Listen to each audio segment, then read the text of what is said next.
Boa noite, sejam bem-vindos. Hoje o assunto é elogio e encorajamento. Vou falar sobre encorajamento e vou explicar a diferença entre um e outro.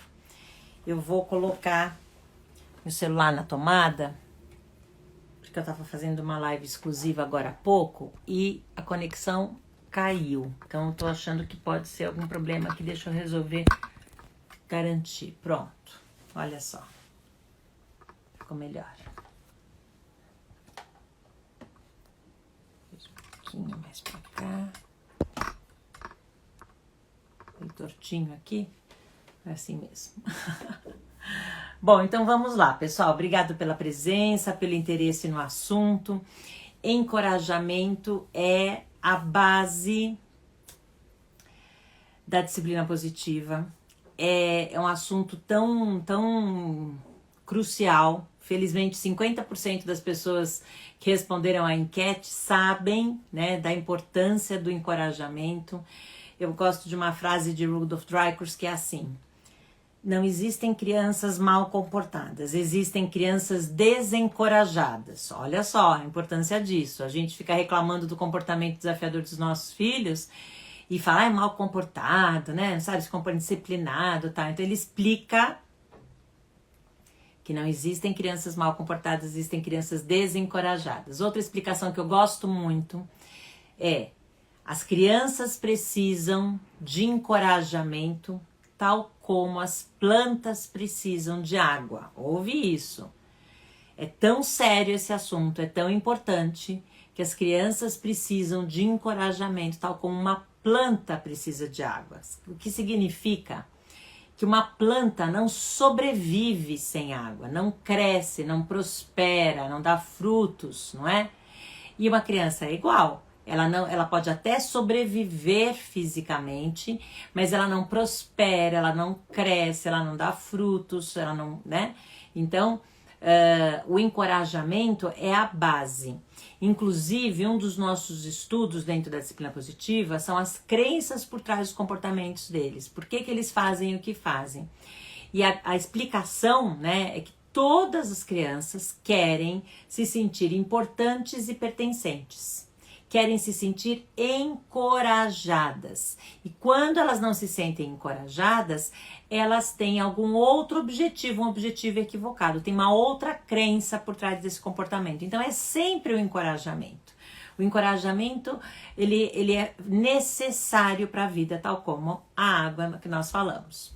E vamos começar falando da origem da palavra, né? A palavra encorajar vem de cor, que é coração. Coragem é agir com o coração. Encorajar é estimular, incentivar, motivar o outro a agir com o coração, a agir com coragem. Então, atitudes encorajadoras são muitas. A gente poderia fazer uma lista gigantesca. Eu vou mencionar algumas frases encorajadoras. Você consegue, eu tô do seu lado, pode tentar, é isso aí, puxa que legal que você fez, obrigada por sua ajuda, sabe? Então essas palavras encorajadoras ou atitudes encorajadoras são sempre atitudes que motivam, estimulam, inspiram, dão coragem, né? São pessoas que têm atitudes de estar lado a lado, de estar apoiando então um sinônimo para encorajamento é apoio, é segurança, é confiança. Eu confio em você, eu acredito em você.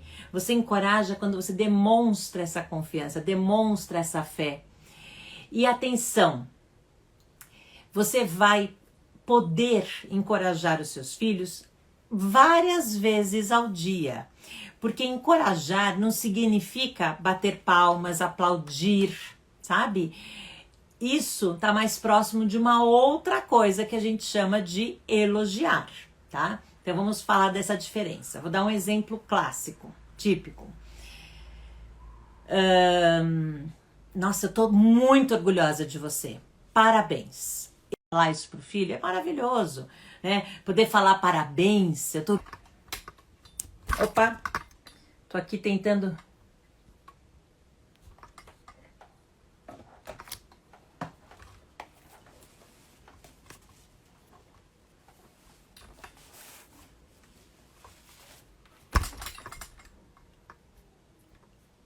tentando ver o que pode melhorar essa conexão, mas não tô conseguindo. Vamos tentar, continuar tentando aqui. Obrigada pela paciência, pessoal. Então vamos lá. Então eu estava explicando que a gente elogia, aliás, deixa eu pegar aqui a definição de dicionário de elogio, que é bem diferente dessa que eu estava dando do encorajamento, tá? Então, elogiar é expressar julgamento favorável, é glorificar, é valorizar o que está perfeito, é expressar aprovação. Então, você elogia quando você avalia, quando você está próximo da perfeição, quando você reconhece, né? Você glorifica, você julga, percebe? Que vem de um lugar de julgamento. Você é que vai decidir se aquilo está bom ou não. Por isso que você fala parabéns, muito bem, bom trabalho. São típicos elogios. E quem não gosta de elogio? Todo mundo gosta. Se eu fizesse perguntasse aqui então, para o pessoal levantar a mão, aposto que todo mundo ia levantar a mão, né? Porque é lógico que a gente gosta. E tem muita gente, deixa eu chamar a atenção, que nem elogio teve na vida. E que essas pessoas, então, adoram, né? Porque, poxa, eu nunca tive, eu preciso de elogio. A gente também tem uma outra curiosidade na nossa cultura brasileira. A gente não fica muito confortável de receber elogios, né? Ah, tá tão bonito. Ai, não, imagina, não fiz nada, né? Acabei. Então a gente tem umas coisas assim de não querer aceitar os elogios. Porque o elogio vem desse lugar de julgamento, vem desse lugar de eu sou melhor que você, por isso eu estou te julgando. Que é típico de professores julgarem, né, pais e mães julgarem. Então as crianças até estão acostumadas, né, a ouvir muito bem ou não tá bom o seu trabalho, ou tá, né, uma porcaria, eu tenho que fazer de novo, ou parabéns, ou sabe, né? Então os adultos estão sempre julgando, avaliando os esforços, né, o trabalho, mas geralmente não é o processo que você julga com elogio, é o produto perfeito, tem que estar perfeito para merecer um elogio. Você não vai falar parabéns, estou orgulhoso de uma nota 4. Só que é esse filho que tirou 4 na prova que precisa do seu apoio, que precisa do seu incentivo, que precisa da sua motivação, né, da sua compreensão, e aí que entra o encorajamento. O encorajar é o motivar, é o dar coragem. Então, olha que legal. O elogio, você vai poder elogiar seus filhos, só que o elogio está sempre ligado à perfeição, né? Quando eu falo em nota, fica mais fácil da gente perceber. Você não vai falar parabéns para quem tirou 4, para quem tirou 5, sendo que valia 10. Só vai falar parabéns se ele tirar 10, né? Ou 9,5, ou 9, assim, uma nota bem alta. Percebem? Está muito próximo dessa perfeição. Então o elogio a gente pode usar, não é para ficar paranoico, nunca mais vou elogiar. Só que o perigo é quando a gente elogia em excesso. E tem aí autores que fizeram longas pesquisas sobre o perigo do elogio em excesso. Uma delas, famosíssima, querida, a doutora Carol Dweck. Ela escreveu um livro chamado Mindset, que é sobre a nossa forma de pensar, o nosso estilo, né? E como que o nosso mindset pode ser fixo ou de crescimento. E esse é outro assunto, daria outra aula, outra live, mas eu vou focar no fato de que elas perceberam, nessa pesquisa gigantesca, que as crianças que eram muito elogiadas não pelo esforço, pela tentativa, mas elogiadas pela inteligência. Você foi muito inteligente, você é muito inteligente. Essas crianças, elas se tornaram pessoas que se arriscavam menos do que as crianças que não foram elogiadas pela inteligência. Porque as que não foram elogiadas pela inteligência e foram valorizadas pelo esforço, elas estavam ok. Se elas errassem, estava tudo bem. Elas estavam sendo valorizadas pelo esforço, então elas queriam tentar, mesmo que errassem.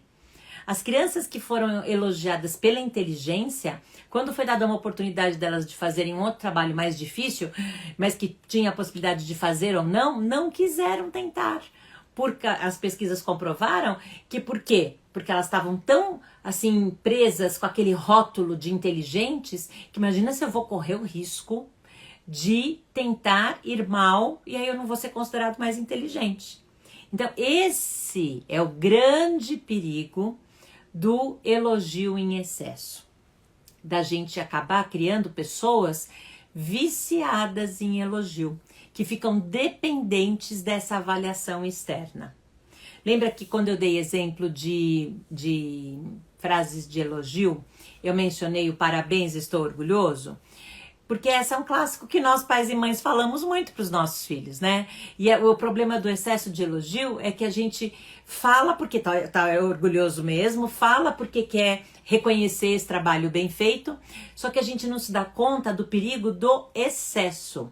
Se a gente sempre elogia, os nossos filhos vão começar a fazer coisas para nos agradar, para receber o elogio, para ouvir o elogio, e não porque sabem que aquilo é importante, que aquilo é legal, sabe? Não dão o devido valor pelo processo, pelo aprendizado, pela tentativa. Vou dar um exemplo bem típico de criança. Tem criança que gosta de desenhar e colorir. Tem criança que não se dedica tanto, que não gosta tanto. Só que, de modo geral, tá aí uma atividade que a maioria das crianças, a grande maioria das crianças, deveria gostar, assim, sabe? Porque é uma coisa prazerosa, ela que determina, que ela é um desenho livre, ela vai desenhar com as cores que ela quiser, né, com os materiais do jeito que ela quiser. E então é uma atividade onde as crianças têm muita liberdade para exercer a criatividade, a leveza, o bom humor, né, tudo que é maravilhoso na infância. Então o desenho tem um poder maravilhoso, inclusive de concretizar os pensamentos das crianças, os sentimentos das crianças. Muitas crianças desenham coisas que estão acontecendo na vida delas e que elas não têm coragem de falar ou nem saberiam expressar aquilo em palavras, mas através do desenho elas expressam. Então, quando uma criança faz um desenho, se sempre tem um adulto que fala parabéns, muito bem, tá lindo, tá feio, tá isso, tá aquilo, ela começa a achar que então ela tem que fazer o desenho para ter a aprovação do adulto, para deixar o adulto orgulhoso, para deixar o outro feliz. Percebem? E ela não reconhece o valor intrínseco na atividade, que é prazerosa por si só. Independente de algum adulto falar que tá orgulhoso, ou que não tá orgulhoso, que tá bem feito ou que não tá bem feito.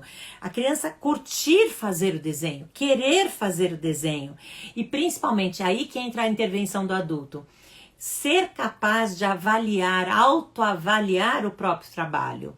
Porque eles sabem quando, e nós sabemos também, nós adultos, quando nós fazemos uma coisa bem feita, quando a gente se empenha, se dedica, se esforça, no caso das crianças pequenas que estão aprendendo ainda, por exemplo, a colorir dentro dos espaços, né? Quando eles aprendem, quando eles percebem esse controle, puxa, eu não estou mais deixando sair fora, eu consegui pintar dentro, olha como ficou bonito. Eles sentem esse orgulho, eles próprios. E isso tem muito, mas assim, muito mais valor do que qualquer parabéns, eu estou orgulhoso. Então, uma intervenção muito mais saudável e encorajadora dos adultos seria, ao invés de falar parabéns, muito bem, eu estou orgulhoso, seria perguntar para a criança, como você está se sentindo? Você deve estar orgulhoso de você. Percebem a diferença? Você desenvolve na criança uma oportunidade de autoavaliação, de autoanálise, de autoobservação, de autorreflexão. Então, ela é que quando o adulto pergunta como você está se sentindo, ela para. Fiz esse desenho, usei as cores que eu queria, eu fiz o que eu queria, eu percebi que eu já consigo pintar aqui sem cair.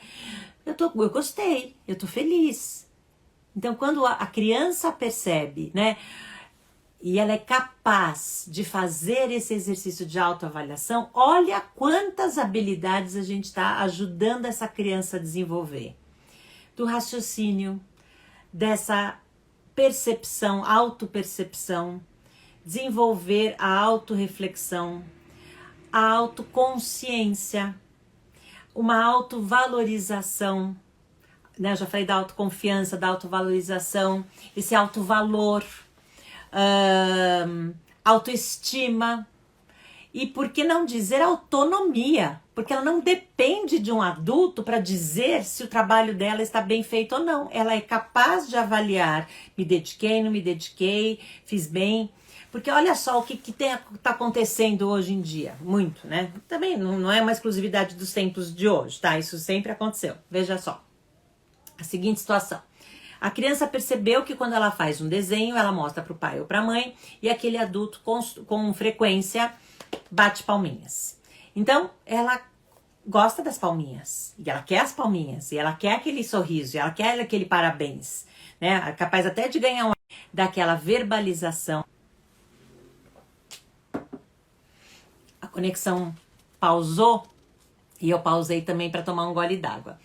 Então, se a criança, recebe excessos de elogio, ela pode ficar dependente daquele elogio e só fazer aquela atividade para receber o elogio, para receber aquele prêmio, aquela recompensa, que pode ser o elogio, pode ser um abraço, pode ser uma estrelinha, pode ser um carimbo, pode ser um chocolate, pode ser qualquer coisa, né? Um olhar, não importa.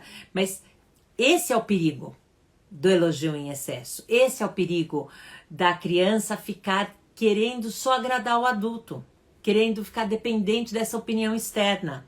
Ela passa a desenvolver uma coisa que a gente chama de locus de controle externo. O locus de controle interno é essa capacidade de autoavaliação, de autogestão, de desenvolvimento de autonomia, de autoestima, autovalor, tudo aquilo que a gente acabou de falar. Esse é o locus de controle interno. Porque, peraí, eu esqueci de explicar. Locus de controle é o quanto você atribui a si mesmo ou aos outros as coisas que acontecem na sua própria vida. Se você tem um locus de controle interno, você atribui a si mesmo, você assume as consequências das suas escolhas, você assume a responsabilidade pelos seus atos, você assume a importância, né, a consciência de que o que você faz afeta não só a sua vida, mas a vida de outras pessoas. Então a gente quer pessoas conscientes, pessoas que pensem nos outros, não só em si mesmos. Nós não queremos formar filhos, cidadãos para o mundo, deixar cidadãos no mundo, pessoas egoístas que só pensam em si. Nós queremos deixar pessoas que pensem nas outras pessoas, porque todo mundo, nós somos seres sociais, né? Então, um jeito de ajudar os nossos filhos a desenvolverem não só habilidades intrapessoais ou pessoais, emocionais, como as que eu estava mencionando, autoavaliação, autoconhecimento, autoconsciência, autocompaixão, o que eu falei? Autoestima, autonomia, né? Autorresponsabilidade, mas também desenvolver a empatia, a cooperação e tantas outras, a comunicação e tal, que são as habilidades sociais ou interpessoais.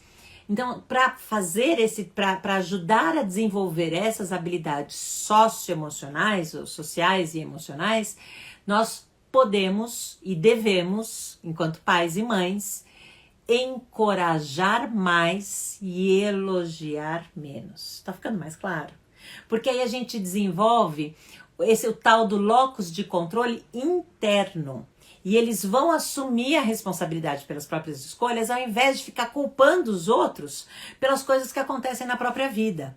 Eu conheço um monte de gente que é adulto e que tem o locus de controle externo.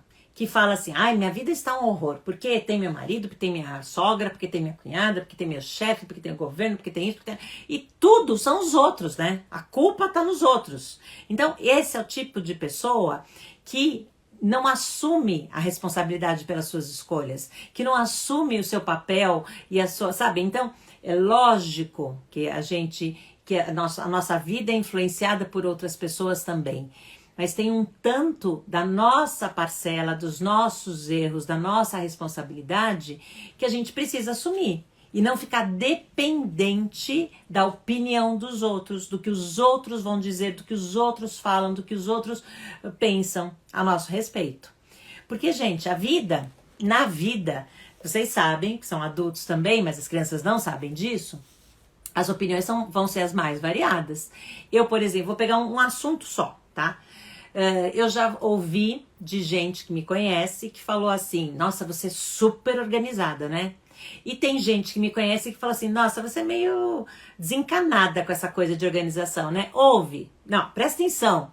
O mesmo assunto eu já ouvi de pessoas próximas, queridas, comentários absolutamente diferentes. Por quê? E tem lógica. E eu tenho consciência, essa é a diferença do locus de controle. Eu tenho locus de controle interno desenvolvido, né? Tô trabalhando nisso há um tempo já, para saber que aquela avaliação de uma pessoa e aquela avaliação da outra pessoa são avaliações delas, sob um ponto de vista delas, de uma coisa que elas observaram em relação à minha, vou falar, sei lá, a minha pilha de papéis, que pode aparentemente ser uma bagunça para essa pessoa, e para minha pasta de coisas de trabalho, que pode ser super organizada, porque quem vê sabe que eu organizo isso bem. Enfim, percebem? Então, a verdade sobre você, só você sabe. Esse que é o ponto. E o perigo é que as crianças não sabem disso. Eles acreditam nos adultos, eles acreditam no que os pais dizem. Então, se a gente corre o risco de dizer, você é muito inteligente, seus filhos vão acreditar. Aí você vai pensar, não, mas isso é maravilhoso. Eu quero que meu filho se ache inteligente, porque aí ele vai ser inteligente. Uma coisa é você apoiar o seu filho, uma coisa é você dizer, eu tô do seu lado, eu acredito em você, eu sei que você consegue, eu tô aqui para te apoiar, sabe? Isso é encorajamento. Agora, cuidado com os rótulos. Você é muito inteligente, traz um peso, traz uma cobrança. A gente precisa... porque as pessoas gostam desse exemplo do você é muito inteligente, mas ao mesmo tempo é um exemplo difícil, né? Porque você fala assim, poxa, quer dizer que eu não posso elogiar meu filho? Pode, só cuidado para não fazer com isso em excesso.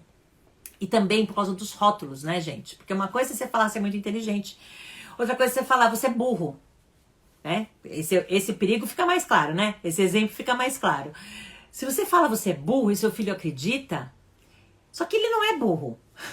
Ele pode estar errando alguma coisa com bastante frequência porque não desenvolveu essa habilidade, porque não tem esse talento, porque não leva jeito pra coisa, porque você não teve paciência suficiente para explicar, ou porque algum adulto, não necessariamente você, não soube ainda orientá-lo, talvez ele não tenha maturidade física para fazer aquilo direito, sabe? Cognitiva, maturidade cognitiva para fazer aquilo. Então, chamar alguém de burro, de inteligente, de bagunceiro, disso, daquilo, daquele outro, é julgamento. E o elogio é julgamento também. E a gente já sabe que cada vez que a gente julga ou que a gente é julgado, não dá coisa boa. Porque você acredita naquele rótulo, você interioriza aquele rótulo, porque o excesso de elogio cria essa pessoa que fica tão dependente desse elogio que ela se torna uma pessoa medrosa, que não quer arriscar. Porque se arriscar, pode ser que erre. E se errar, não vai receber elogio. E ó, tá tão dependente do elogio que ela não quer correr o risco de não receber elogio. Então só vai fazer aquilo que sabe que vai dar certo, né? Deixa eu ver se tem algum outro comentário aqui. Assim, desses alguns elogios, obrigada. É isso, pessoal. Então é isso, ó. Vamos continuar aqui. Deixa eu trazer um outro exemplo. Que eu gosto muito desse aqui, ó. Nossa, você tirou nota 10, vai ganhar uma recompensa. Então essa aqui é uma frase típica de elogio, né? Que ainda associa ao prêmio, à recompensa, a esse estímulo externo. Penso carregar rótulos, ainda que positivos. Na vida fora de casa talvez não sejamos tão elogiados. E fica aquele, será que sou boa o suficiente? Tem isso também. O excesso de elogio começa a criar essas pessoas que depois que não vão ouvir, né, elogio com essa mesma frequência, porque pais e mães vão elogiar, avós e avós então vão elogiar muito. Só que, né, os colegas da escola não vão elogiar, ao contrário, vão ser bem críticos e julgadores. Professores nem sempre vão elogiar também, porque o papel dos professores é avaliar e às vezes a avaliação não é perfeita, o elogio só cabe quando o trabalho está perfeito, excelente, nós já falamos, né? Então, essa pessoa depois na vida, no trabalho, por exemplo, nos relacionamentos, não vai receber esses mesmos elogios. E aí vai achar que quem tá errado são as pessoas que não estão elogiando ela. É o chefe que não me elogiou, é o chefe que não falou, né? Meu colega, minha professora que não valorizou o meu esforço, que não valorizou o meu trabalho.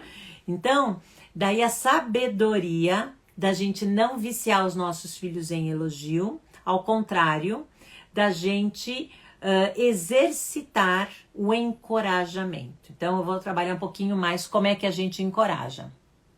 Olha, tem gente comentando aqui de um filho adolescente que está super para baixo. Devemos oferecer recompensa por boas notas? Não.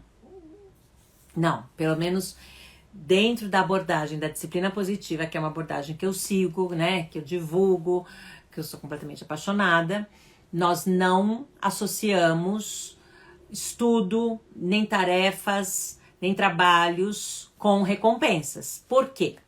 Porque senão eles ficam dependentes. Olha, tudo começa com: se você comer a comida, você ganha a sobremesa, né? Se você guardar o brinquedo, você ganha um brinquedo novo. Se você fizer a lição, você ganha o chocolate, sei lá, você ganha um prêmio. Eles começam a só querer fazer as coisas para ganhar coisas. Então, o que eu vou ganhar com isso? Senão eu não vou fazer. Ah, não, isso aqui é muito pouco, eu não vou fazer com isso. Eu quero 2, então. Então, a gente não percebe, mas a gente está formando pessoas que são exigentes, que são egocêntricas, que são centradas em si mesmo, que querem e começam a exigir agora. Não, mas eu quero, mas você me prometeu, mas você me dava. E começam a ficar pessoas mimadas, tiranos, sabe? Esse é o perigo dos prêmios e das recompensas. Então, uma coisa é celebrar, é valorizar, é reconhecer. Outra coisa é premiar, é dar prêmio, é dar recompensa. Porque aí as pessoas... Vou dar um exemplo. Eu, como professora, durante muitos anos, dava adesivo para os alunos que faziam a lição de casa. Era moda, sabe, naquele tempo. Então a gente comprava até estrelinhas douradinhas, prateadinhas, coloridas, né? Às vezes, enfim, era moda. Só que eu comecei a perceber, eu não conhecia a disciplina positiva, tá? Nunca tinha tido acesso a nenhuma dessas pesquisas e não conhecia esses estudos, né, que estavam sendo feitos. Muitos de nós, profissionais de educação, faziam isso. Eu sei de muitos que ainda fazem isso, porque de verdade funciona. O aluno, ele quer ganhar aquele prêmio, por isso ele faz a lição. Então eu não vou dizer que não funciona, lógico que funciona. O problema é que ele começa a querer fazer a lição só para ganhar o prêmio. E se você não tem o prêmio para dar, não vou fazer a lição. O que eu vou ganhar se eu não fizer a lição? Não vou fazer. Para que eu vou fazer? Então, percebem? Eles perdem a oportunidade de olhar para aquele esforço, para aquela tarefa, para aquele momento de aprendizagem como algo benéfico. Porque o legal do aprender, é o conhecimento. O legal de fazer um trabalho e conseguir fazer o trabalho é a satisfação de eu conseguir. Eu sou capaz, eu dei conta, eu fiz o meu melhor, olha só, sabe? Então, essa sensação de satisfação, que é uma satisfação perene, que dura, porque, gente, vamos ser bem realistas, assim. Você ganha um prêmio, você ganha um adesivo. Daqui a pouco, aquele adesivo perdeu a cola, perdeu o brilho, descolou, rasgou, tal. O que fica daquela experiência? Não fica nada. Sendo que se ele fez com dedicação, estudou, né, fez o seu melhor, independente da nota 10, independente do adesivo, tal. Puxa, olha só. Eu consegui fazer essa conta, eu consegui escrever meu nome, eu consegui escrever uma redação, eu fiz um capítulo inteiro. Então essa sensação de, essa satisfação pessoal, de plenitude, de alegria, sabe? Isso é o que nós queremos desenvolver nos nossos filhos. Então como que a gente faz isso? Através do encorajamento, dessa observação, dessa valorização do esforço, da tarefa, não é bagunceiro. Hoje ele fez bagunça, tá? Então você valoriza o esforço por guardar os brinquedos. Você não acena com eu te dou um prêmio se você guardar os brinquedos. Não. Você aí usa outras ferramentas que são encorajadoras, né? Do tipo brincar junto, distrair, trazer, guardar junto, quer dizer, né? Guardar junto os brinquedos, distrair, redirecionar, fazer acordos, ter uma rotina. Enfim, tem muitas outras estratégias que são encorajadoras. Vou dar outro exemplo aqui de encorajamento. Vamos supor que você fala assim...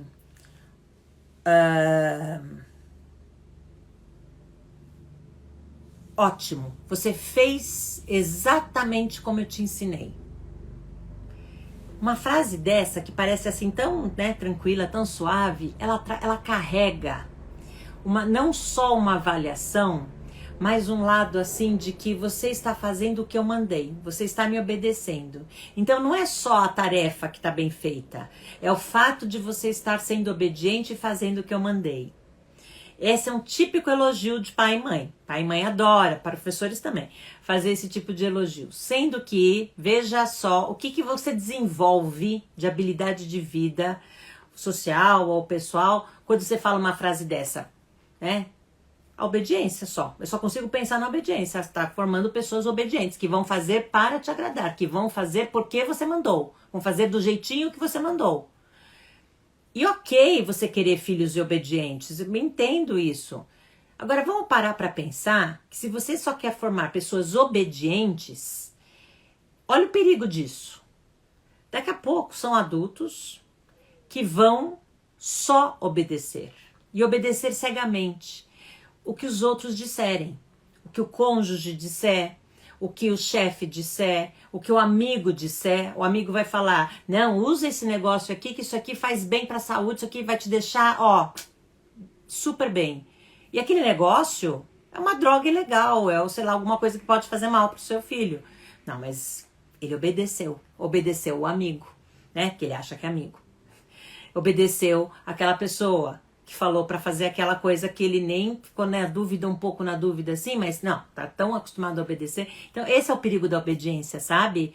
Em longo prazo, a pessoa não ter desenvolvido a autoavaliação, o autodiscernimento, o autoconhecimento, o julgamento mesmo, um julgamento da situação, né? Então é isso que nós precisamos desenvolver. Sendo que se você falar alguma frase do tipo, eu sei que você é capaz. Isso demonstra fé, demonstra confiança, demonstra compreensão. Isso é encorajador. E você ainda pode completar. Eu sei que você pode aprender com seus erros. Isso dá uma liberdade para o seu filho, para sua filha, até errar. Que tudo bem se errar. Filho, olha, eu sei que você consegue. Agora se errar também, tá tudo bem. Você pode aprender com seus erros. Você pode tentar de novo. Olha que peso que sai das nossas costas, filhos, né? Pessoas que ouvem uma frase dessa. Então, eu já queria... Nossa, Beth, acabou de acontecer isso aqui. Meu filho de 5 anos foi tomar banho, aí falou, vou tomar banho sozinho. Olha, mamãe, estou fazendo do jeito que você mandou. Me senti muito mal. Gente, tá tudo bem. Eles fazem essas coisas porque eles nos amam e eles querem nos agradar.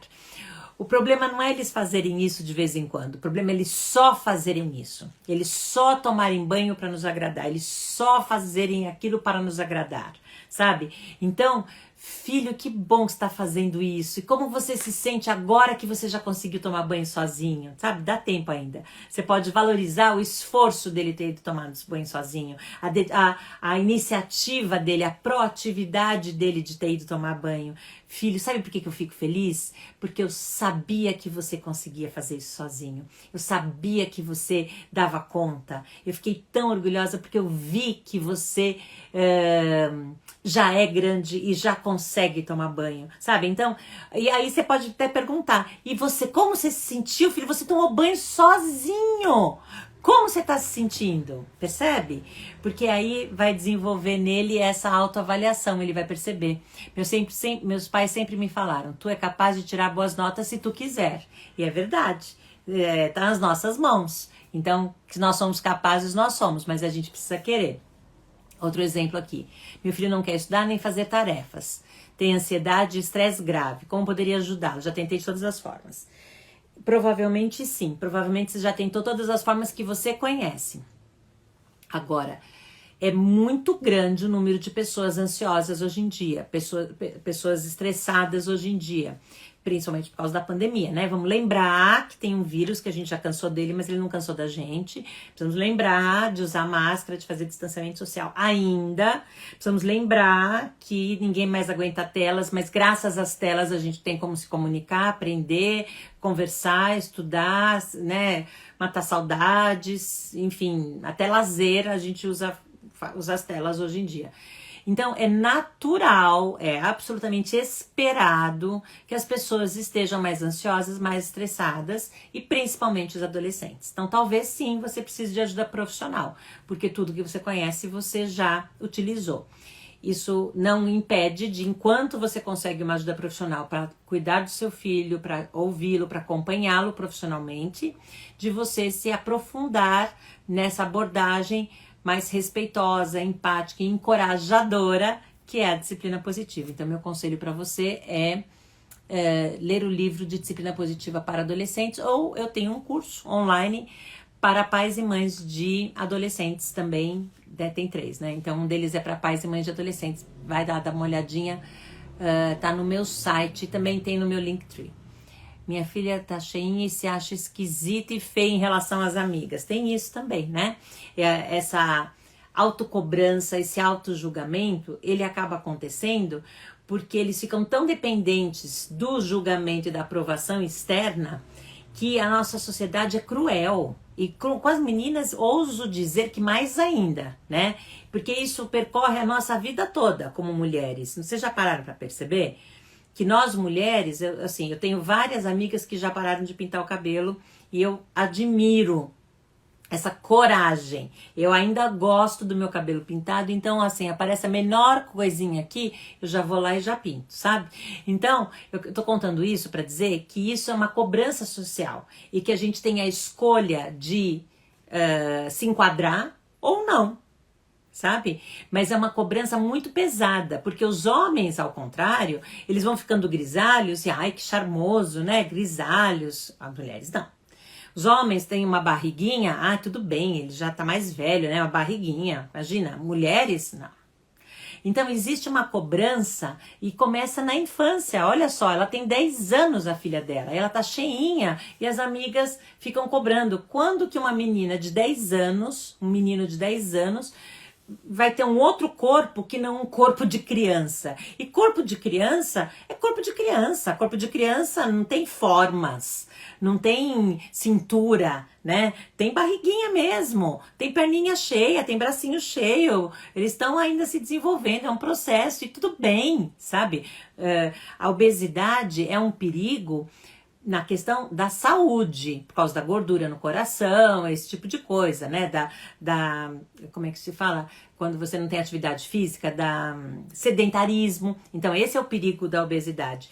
Mas a questão estética, a gente tinha que encorajar, olha só, encorajar os nossos filhos a se alimentar direito, a praticar atividades físicas, a fazer o seu melhor, a se sentir bem consigo mesmo e a não dar ouvidos para o que os outros dizem. Porque é isso, essa é a diferença do encorajamento.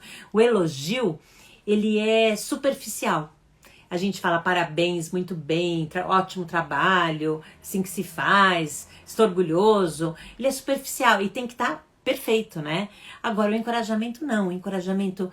Tô vendo que você está fazendo o seu melhor, é isso aí, continua tentando. Puxa, filha, olha só, hoje você fez isso. Não importa, gente, se é um passo pequenininho, porque não existe perfeição. Não existe, sabe? Não existe uma criança de 10 anos com um corpinho incrível, lindo. O que é isso? Nem é saudável uma criança querer ter um corpo de mocinha, de uma menina de 15, de 18. Não, ela tem um corpinho de uma menina de 10. Só que como a sociedade é cruel, qualquer gordurinha, qualquer diferença já, né? E é mais cruel ainda com outras questões, as questões sociais, as questões raciais, as questões étnicas. A sociedade é muito cruel. Então a gente tem que tomar muito cuidado para saber criar E as deficiências, então? Né? As crianças atípicas que têm, sei lá, qualquer deficiência visual, na fala, na locomoção, né? Então, as crianças, é muito interessante, porque na sua essência, as crianças são muito generosas, muito bondosas, não fazem diferença. À medida que elas vão crescendo, a gente vai ensinando exatamente com os elogios e com as críticas e com os rótulos, a rotular também, a só elogiar o que está perfeito. Então, vamos elogiar menos. Não é que você vai parar de elogiar seus filhos, você vai continuar elogiando porque você ama, porque você gosta, porque você, né, quer elogiar e você acha que faz bem. Só que o que eu tô chamando a atenção aqui, que eu acho genial nessa abordagem da disciplina positiva é: encorajar é mais importante que elogiar. Porque encorajar não depende do produto perfeito. Encorajar é dizer, é valorizar o processo. Encorajar é valorizar a autorreflexão, é valorizar a autoavaliação, é perguntar para o seu filho o que você achou do seu trabalho, o que você acha de você mesmo, é falar que está do lado dele, falar que está tudo bem, falar para não dar ouvidos para as outras pessoas que estão falando outras coisas que não estão, sabe, e que isso não é importante, sabe? Então, o encorajamento é essa nossa atitude proativa, empática, acolhedora. É quando a gente se predispõe a perguntar e ouvir a resposta, a se conectar com os nossos filhos. Isso é encorajamento. E eles precisam muito mais desse tipo de atitude do que o nosso julgamento. A filha tá cheinha mesmo, né? Para pensar, ó, essa barriguinha aí, imagina, não tem cabimento. Vamos fazer alguma coisa para resolver isso. Pronto, acabou, destruiu a filha, né? Então eu sei que você não vai fazer isso. Mas às vezes a gente cai na armadilha, sabe? Nessa armadilha social, nessa pressão social, nesses rótulos da sociedade, e a gente acaba falando coisas para os nossos filhos do tipo: menino não chora, menina não demonstra raiva, menina não senta assim, menino não sei lá. Sabe, essas bobagens que a gente cresceu ouvindo e que só deixam marcas, abrem feridas, deixam traumas.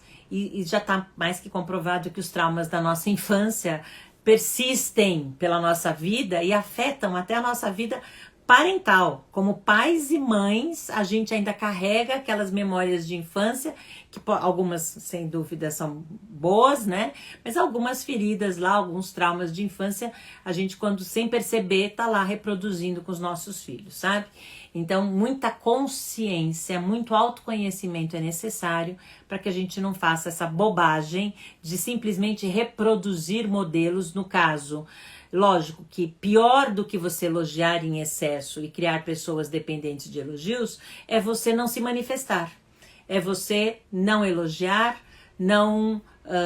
como é que é o nome? Não encorajar, não fazer nada. Isso já é aquele pai e mãe ausente. A gente chama de negligente, porque isso é negligência.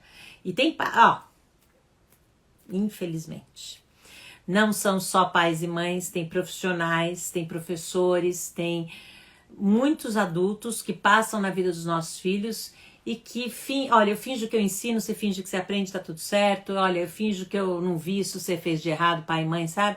Tô aqui ocupado com o meu celular, tô aqui ocupado com o meu trabalho, tô aqui ocupado com as minhas coisas. Então eu vou nem fingir que você nem tô vendo que você tá fazendo isso, porque é melhor, porque assim não me dá trabalho, e ficar assim por isso mesmo. E não é assim, né? Mesmo que você, mas eu não sei lidar com isso, isso é droga, isso é sexo, isso é um tabu, eu não sei como é que eu vou falar, tal. Pede ajuda. Sabe? Ou então assume a sua vulnerabilidade com seu filho, com a sua filha.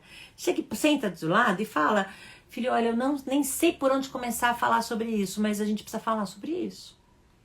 Porque eu tô preocupada. Só isso. É só isso. É só demonstrar o seu amor. A mensagem mais encorajadora que existe é você deixar claro, é você verbalizar, é você transmitir, demonstrar o seu amor pelos seus filhos. Até quando a gente não sabe o que fazer, até quando a gente não sabe o que falar. Filho, eu não sei o que te falar, mas eu só sei que eu te amo tanto que eu tô muito preocupada. Eu só sei que eu te amo tanto que eu preciso te ouvir e entender o que tá acontecendo. Eu te amo tanto que eu quero saber, que eu imagino que você tenha mentido pra mim, porque você também me ama e você não queria me preocupar. Só que agora a gente tem esse problema, essa questão aí da mentira, que pra mim é um valor muito sério. O valor da honestidade é muito sério. Então vamos conversar sobre isso. Sabe? Então, é mais fácil ignorar. É mais fácil nem elogiar, nem encorajar, nem fazer nada. Não vamos escolher esse caminho. Esse é o caminho mais fácil, mas é o caminho que distancia. É o caminho que separa pais e mães. É o pior caminho para os relacionamentos saudáveis. Um bom caminho para os relacionamentos saudáveis, e é lógico que eu não estou falando só de criação de filhos, é a verdade. É a gente assumir as nossas falhas, assumir os nossos erros, aprender com os nossos erros, reparar os nossos erros e encorajar. E um passo de cada vez, porque outra vez, o nosso foco não é não é a perfeição, é a melhora. É um passo de cada vez. Então, sua filha está preocupada porque ela está mais gordinha e porque ela está se sentindo com a baixa autoestima. Então, você trabalha a autoestima dela. Como? Filha, isso realmente é importante? Eu quero saber o seguinte.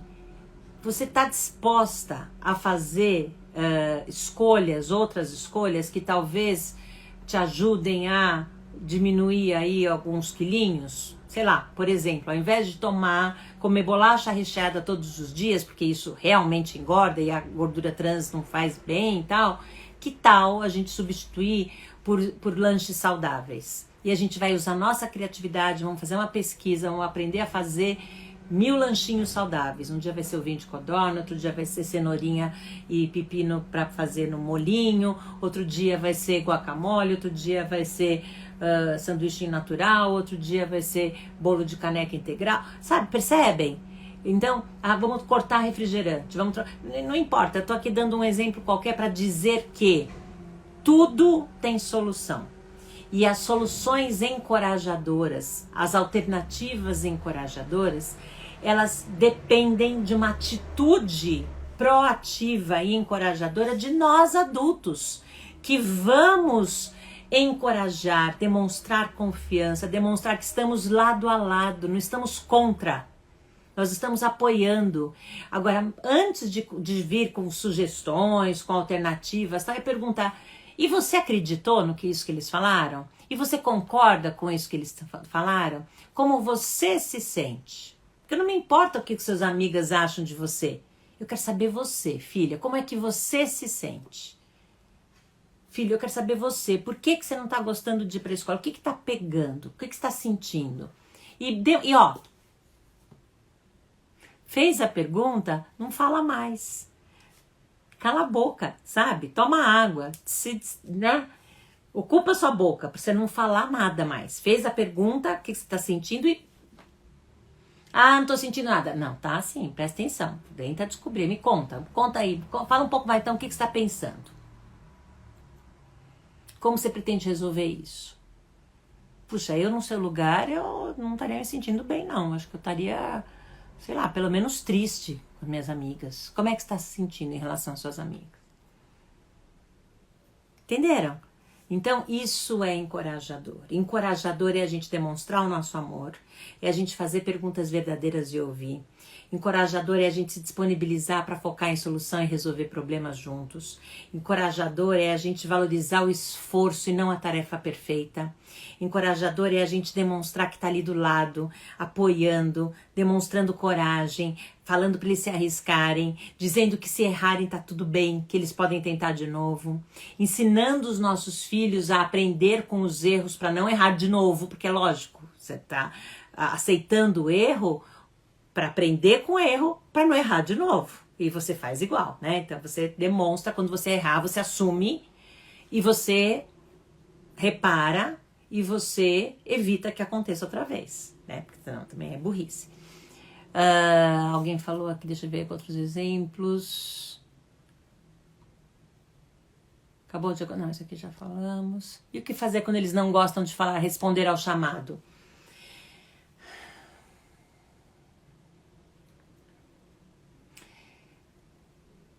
Abrir espaço para esse diálogo, sabendo que no começo vai ser difícil, porque talvez eles não estejam acostumados com o diálogo, e abrir um espaço literal, assim, sabe? De falar assim, entendi, você não quer falar sobre isso agora, a gente precisa falar sobre isso. Então eu vou assim, ó, você pensa numas ideias, numas soluções, eu também vou pensar, e a gente volta a conversar sobre isso hoje, depois do jantar, tá bom, filho? Pronto. Deixa seu filho pensar, você pensa, depois do jantar você fala, e aí, filho, agora olha, já fiz tudo que eu tinha que fazer, já lavei a louça, tô aqui pra você, vamos mexer em mais nada. E aí, você teve alguma ideia? Se ele falar não, você fala, eu tive, quer ouvir minhas ideias? Eu tive 2 ideias, tenho 2 sugestões, vê o que você acha. E aí você dá as suas ideias. é aos pouquinhos, sabe? Diálogo, ele é... todo mundo contribui. Um fala, outro ouve, um fala, outro ouve. Esse é o diálogo ideal. Se os seus filhos não estão acostumados a dialogar, talvez eles não saibam fazer isso. Eles só saibam ouvir. Ou eles acreditam que nessa relação adulto-criança é o adulto que fala, a criança só ouve e obedece. O adulto que fala, a criança só ouve e obedece.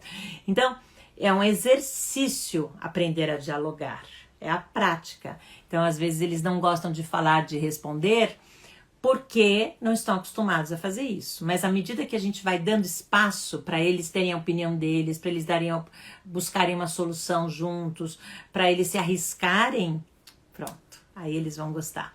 Não tem quem não goste de dar sua opinião sobre um assunto, não tem quem não goste de usar sua criatividade, buscar uma ideia.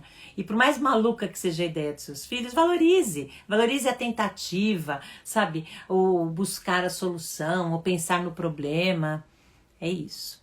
Como lidar com uma criança de 2 anos que emburra o irmão de 10 meses o tempo todo? Redireciono, falo para ir pensar, respirar e se acalmar, mas volta e acontece de novo, até uma hora que eu grito. Eu sei que é fase, mas como lidar? É de redirecionar mesmo, Cecília. Olha, 2 anos a gente supervisiona, supervisão o tempo todo, porque eles são terríveis, eles vão aprontar.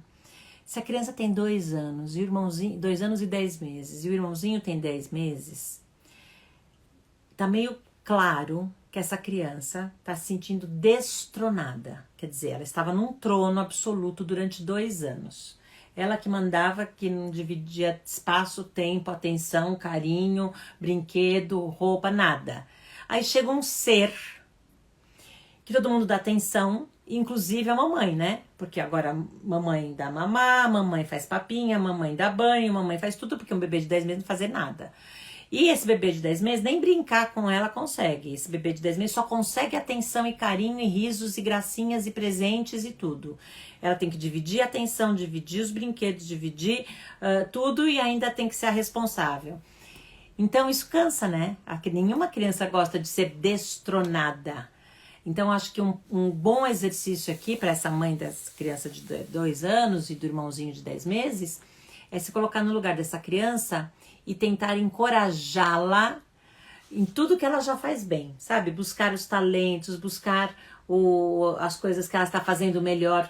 Filha, você que já tem 2 anos, já consegue me ajudar a lavar a salada pro jantar. Vamos fazer isso juntas? Porque, seu irmãozinho não sabe, né? Ainda bebê, não sabe, não consegue. E eu tava doida pra ter a sua ajuda. Então, valorizar o esforço, valorizar a tentativa. Ela tá comendo sozinha. Filha, você já consegue comer sozinha? Que maravilha! Ao invés de falar, você já é mocinha, você já devia comer sozinha. Porque é o que a gente faz, né? A gente cobra, a gente exige, a gente reclama, a gente compara. E aí eles começam a ver que o bebê tem muito mais atenção e começam a querer regredir, a fazer coisas de bebê para conseguir chamar aquela atenção por ciúmes. Enfim, minha opinião é essa, é lembrar por trás desses ciúmes é que eu não me sinto mais amada, né? Então ela tá querendo se vingar porque ela não tá se sentindo amada, não tá se sentindo tão especial como ela se sentia antes desse bebê nascer.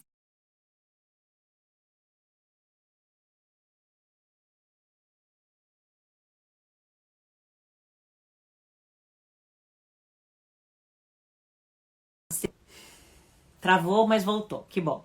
Então escolher momentos especiais para você encorajar comportamentos que você sabe que a sua filha já é capaz de ter, tá? Empurra, não emburra. Esse tema tem no livro? Sim, o tema elogio e encorajamento tem no livro Disciplina Positiva, sim. Esse aqui, ó. É um capítulo maravilhoso, que traz um quadro maravilhoso também. É o capítulo 7 do livro amarelo, desse livro aqui, tá? E o quadro é esse quadro aqui, olha só, é um quadro que mostra direitinho a diferença entre elogio e encorajamento, maravilhoso. O efeito em longo prazo de elogio em excesso é a dependência dos outros. E o efeito em longo prazo do encorajamento é a autoconfiança, a autonomia. O que você quer? Você quer um filho dependente da opinião dos outros, da aprovação dos outros, ou você quer um filho autônomo, capaz, que tem autoconfiança. É isso. Que eu gosto desse aqui, o efeito na autoestima. O elogio, a pessoa se sente valorizada quando ela recebe o elogio. E o encorajamento, ela pode se sentir valorizada mesmo se ninguém falar nada. Porque o encorajamento, ela sente aquela coragem. Ela sabe agir com o coração. Ela tem essa motivação intrínseca, não extrínseca, não é externa. Outra coisa, o elogio ensina o que pensar. Porque o outro vai falar se tá bonito, se tá bem feito, se merece 10, se merece um prêmio, né? Agora, o encorajamento ensina como pensar. O que você achou do seu trabalho? Como você fez seu desenho? Puxa, você já consegue sozinho, você conseguiu sozinha, sabe? Então, isso faz a pessoa pensar, eu consegui sozinho. Como eu tô me sentindo? Tô me sentindo bem, sabe? É isso, né? Então, é muito mais verdadeiro, porque as crianças sabem. Já aconteceu com vocês? Eu tava dando o exemplo da criança que faz o desenho para receber o elogio. Sabe aquela criança que tá tão viciada no elogio que ela faz qualquer rabisco? E ela sabe que ela fez qualquer rabisco, porque ela é capaz de fazer uma coisa melhor. Mas ela faz, e mostra. Gostou? Tá certo? É assim? Isso já é sinal de que seu filho tá fazendo qualquer... Aí você pode voltar com... Filho, o que você achou do seu desenho? Compara esse desenho com outros desenhos que você fez. O que você achou, filho? Me diz você, eu quero saber você. E tudo bem você depois dar sua opinião. Eu gostei. E eu sei que você... eu tô curiosa para saber se você fez o seu melhor. Pronto, tá aí uma boa pergunta. Você fez o seu melhor, filho? O que você fez? Sabe, pedir para a criança contar um desenho é muito mais encorajador do que dar um rótulo pro desenho. Tá bonito, tá feio, eu gostei, eu não gostei. Isso é menos importante. Pedir para a criança, me conta, o que você desenhou aqui? E aqui, o que é isso? E esse outro? E aí você vai mostrando, vai apontando e vai pedindo para a criança explicar. Isso é muito mais encorajador. Fazer perguntas, dar voz, pedir a opinião, focar em solução, valorizar a tentativa, o esforço, demonstrar que você está do lado, sabe? Às vezes, gente, o que é encorajador não são as palavras, são as atitudes. É a gente olhar e fazer uma brincadeira, apontar alguma coisa em vez de fazer um sermão porque tem que guardar os brinquedos. Você só aponta os brinquedos. Você entra com humor, você faz assim... postar uma corrida pro banheiro para ver quem chega primeiro, tira a roupinha e abre o chuveiro, sabe? Então você entra com o lúdico, entra com o bom humor, entra com a brincadeira. Isso é muito mais encorajador do que o tem que tomar banho, tá mandando, tá na hora, tá não sei o que, né? Então é isso. Hoje eu falei um pouquinho sobre encorajamento, essa nossa atitude de deixar a mensagem de amor clara, de apoiar, de perguntar, de ouvir, de buscar soluções, de apoiar, de aceitar os erros, de ensinar a reparar os erros. Isso tudo é muito mais encorajador e isso vai formar pessoas inteligentes emocionalmente, que vão desenvolver suas habilidades pessoais, emocionais e sociais, tá? Socioemocionais. O elogio é legal, todo mundo gosta. Ok, pode usar de vez em quando. Cuidado com excesso, tá? Para não ficarem dependentes da aprovação externa. Fiquem bem, nos encontramos numa próxima live, numa próxima oportunidade. Quarta-feira tem mais, se vocês quiserem, aqui, às 9h30. Obrigada, pessoal.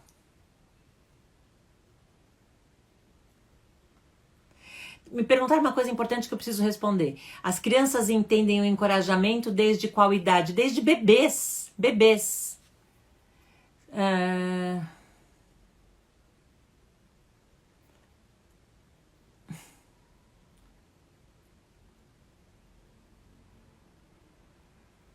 Olha, aqui estão comparando, falando da dificuldade de um filho que tem um pai que não encoraja. Ao contrário, briga, reclama, tal.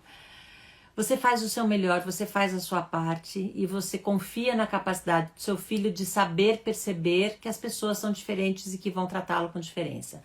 A hora se acontecer, não deixa acontecer, espero que não aconteça, nenhuma situação de agressividade, porque aí sim, aí é caso de intervenção mesmo, porque isso não pode acontecer. Violência não, né? Isso você não vai admitir. Não consegue confrontar por causa do medo de decepcionar. É natural. Os filhos têm forma assim e você vai ajudar. Fica tranquila. Não tendo...